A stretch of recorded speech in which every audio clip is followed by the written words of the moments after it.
ایک نیاز مند کثرت سے ذکر الہی کرتا رہتا تھا، حتیٰ کہ ایک دن اس پرخلوص ذکر سے اس کے لب شیریں ہو گئی۔ شیطان نے اسے وسوسے میں مبتلا کر دیا، بے فائدہ ذکر کی کثرت کر رہا ہے، تو اللہ اللہ کرتا رہتا ہے، جبکہ اللہ کی طرف سے لبیک کی آواز ایک بار بھی نہیں آئی اور نہ ہی اللہ کی طرف سے کوئی جواب ملتا ہے۔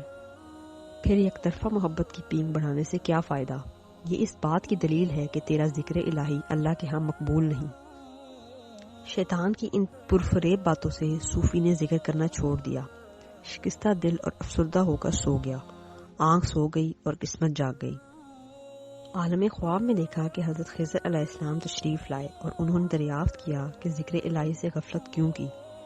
اے نیک بخت، تو نے ذکر حق کیوں چھوڑ دیا؟ آخر تو اس ذکر پاک سے پشیمان کیوں ہو گیا ہے؟ اس نے کہا، بارگاہ الہی سے مجھے کوئی جواب ہی نہیں ملتا۔ اس سے دل میں خیال آیا کہ میرا ذکر قبول ہی نہیں ہو رہا۔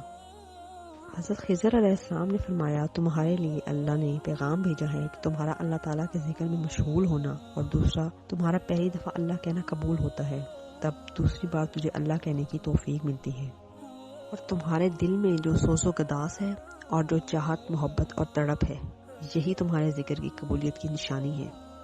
تمہارے ذکر کی قبولیت کی نشانی یہی ہے کہ تمہیں ذکر حق میں مشغول کر دیا ہے۔ ایک غافل ذکر حق اور دعا مانگنے کی توفیق سے محروم رہتا ہے۔ اللہ کے ذکر کا اجر خود اس ذکر میں ہی پوشیدہ ہوتا ہے۔ اللہ تعالیٰ اپنے ذکر کی اور یاد کی توفیق اسی کو عطا کرتے ہیں جس سے خوش ہوتے ہیں، اور یہی اس کی قبولیت کی دلیل ہے۔ اس سے ہمیں یہ سبق ملتا ہے کہ نیکی کرنے کی توفیق بھی اللہ ہی دیتا ہے۔ شیطان ہر دم اس کوشش میں رہتا ہے کہ کسی طرح انسان اللہ تعالیٰ کے ذکر سے باز آ جائے۔